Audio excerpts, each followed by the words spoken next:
aujourd'hui, je vais pas vous parler d'un film en particulier, non, aujourd'hui j'ai plutôt envie de vous donner un conseil. Voilà, si vous voulez faire comme moi et de rechercher des films que vous connaissez pas vraiment et qui sont, voilà, qui sont pas connus, comme moi je fais, voilà, je trifouille, j'ai cherché dans tous les petits forums, dans tous les petits sites et tout, qui sont, voilà, qui sont pas habituels, et du coup j'arrive à trouver certaines petites perles, là comme je vous ai montré dans les précédentes vidéos, comme Mutant, The Aid, et Stakeland, et puis d'autres encore que je vous montrerai dans mes autres vidéos, que j'ai découvert pas si longtemps, d'autres que, voilà.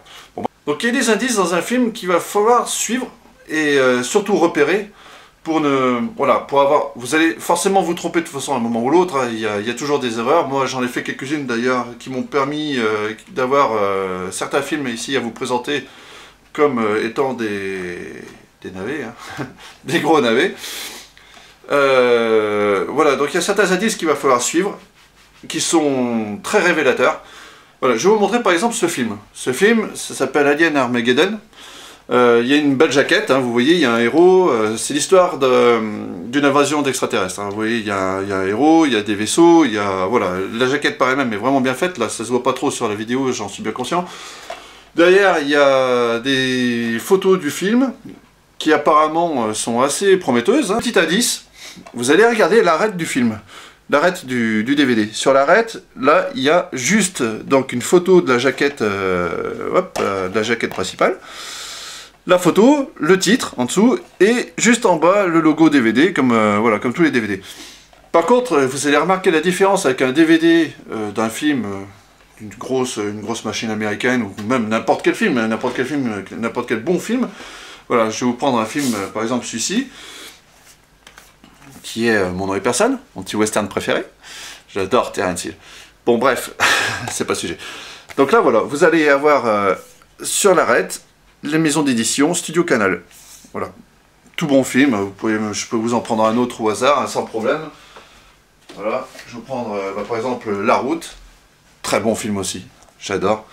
Là vous avez, le DVD, la photo de la jaquette, le titre, et en dessous la maison d'édition qui est pour lui Métropolitane. Donc voilà, ça c'est un indice très révélateur.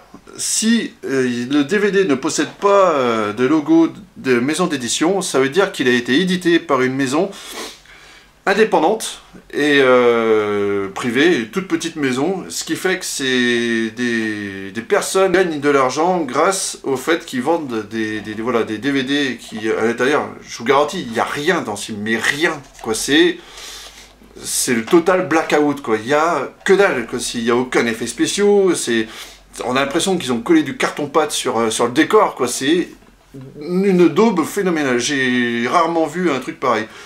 J'en ai un autre qui a présenté, c'est par exemple Piège de verre. Piège de verre, c'est l'histoire de personnes qui sont coincées dans une grande tour. Dans cette grande tour, ils sont attaqués par des zombies. On ne sait pas d'où ils sortent. Alors là, il n'y a rien, il n'y a aucun effet révélateur. Les zombies, c'est des mecs qui sont collés du ketchup sur la gueule. Enfin voilà, c'est une horreur phénoménale. Voilà, donc pareil, là vous avez l'image de la jaquette principale. Le titre, et en dessous, juste marqué DVD.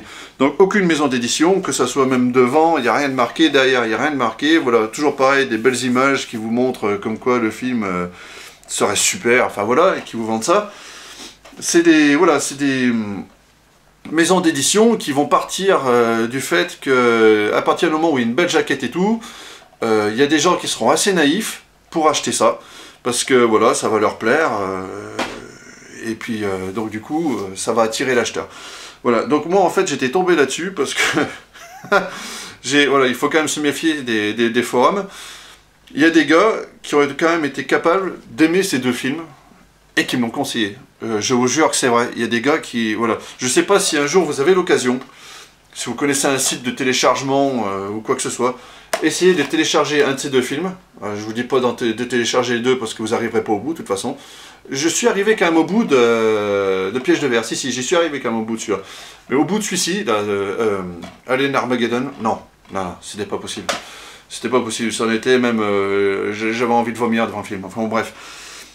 C'est des personnes qui sont persuadées que ça va se vendre, parce que de toute manière, ils ont dépensé tellement peu d'argent pour faire le film qu'ils savent que de toute façon, ça sera amorti. Donc ils partent du principe qu'il y a des gens qui seront assez naïfs pour acheter ça. Par exemple, c'est tout bête. Sur Internet, j'ai vu, ils se permettent de faire des pastiches de films hyper connus comme Transformers par exemple. Devant, là, c'était marqué Transformers en gros, hein, pas de problème. Dessous, on avait un robot pas trop mal fait. Bon, il avait pas la gueule d'Optimus Prime, ça, je vous l'accorde, on en était très loin. Et du coup, bah, ils vendaient ça comme un Transformers. Non mais vraiment, les gars, le cul au monstre, quoi, nickel. Pas de peur, ils vous vendaient ça pour un Transformers, pardon. Donc du coup, c'est tout simple. Vous avez un petit gamin qui va voir sa mamie, qui va dire, bah écoute mamie, ouais, pour Noël, j'aimerais bien le dernier Transformers, bon, pas ça. La mamie, elle va aller en magasin, ou alors, à la rigueur, elle va aller regarder sur le net, parce que sur le net, voilà, les anciens, ils y vont pas mal aussi, et maintenant, c'est qu'attention, hein, ils sont pas mal. Hein. Du coup, ils vont aller sur le net, ils vont voir un film comme celui-ci. Bon, ils ont une chance sur 1 million d'y tomber dessus, mais il y en a plusieurs qui vont y tomber dessus, et qui vont l'acheter. Et voilà, ils se financent comme ça, ces gars. Je vous rassure, tous les films que j'ai trouvé ou déniché ou autre, j'ai pas tout acheté, hein, bien entendu. Hein. Comme je vous dis, pour un bon film, il y a au moins 10 ou 20 navets, j'ai pas tout acheté, hein, parce que là, je pense que tout le budget familial y serait passé. Ma femme m'aurait trucidé et enterré dans la forêt d'à côté. Et je serais sûrement pas là en train de vous parler et de faire cette vidéo, ça c'est certain, on est d'accord. Ah oui, parce que faut la connaître, ma femme.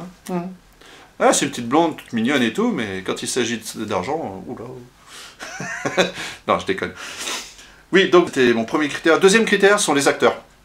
Vous pouvez tomber sur un film où il y a des acteurs connus dedans. Je vais vous présenter par exemple, si je le trouve, Battle Dog. Alors Battle Dog c'est un navet, je vous le dis direct, c'est un gros navet. Battle Dog, dedans vous allez retrouver plusieurs acteurs connus, dont, comment elle s'appelle déjà? Oui, Ernie Hudson. Alors Ernie Hudson, pour ceux qui ne la connaissent pas sous son nom, pour vous donner un indice, c'est celle qui a joué dans Jurassic Park, la petite fille du professeur Hammond.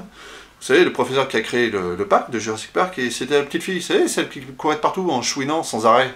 C'était assez stressant d'ailleurs. Bon bref.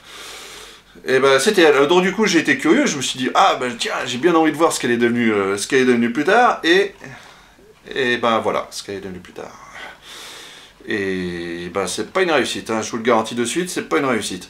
Et après dedans vous avez plusieurs acteurs qui sont connus pour les films un peu, comment je pourrais dire, un peu série B, enfin voilà, vous avez Bill Duck, enfin voilà.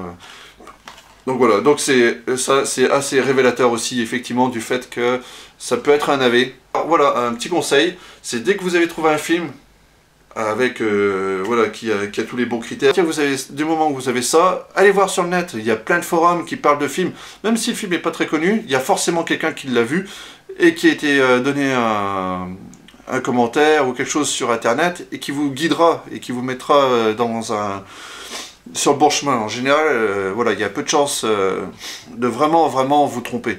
Après, par contre, il y a un tout petit truc avant de finir la vidéo que je voulais vous dire aussi. On a, depuis l'apparition des Blu-ray, là je vous représente par exemple le film Mutant, hein, que je vous ai présenté dans une de mes vidéos précédentes.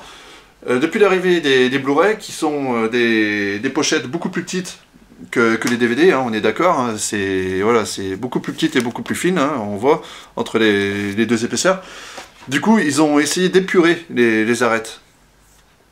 Pour pas trop mettre de choses dessus, pour pas que ça soit incompréhensible, que ça se mélange pas au titre. Donc là, vous voyez, par exemple, pour Mutant, vous avez donc la photo d'Hélène de Fougerolles qui joue dans le film. Après, en dessous, vous avez donc le titre, et là, juste en bas, vous avez juste la marque, le logo Blu-ray. Et en fait, si vous voulez chercher la maison d'édition, les maisons d'édition, en fait, se trouvent là, en bas. Vous avez tous les logos en bas.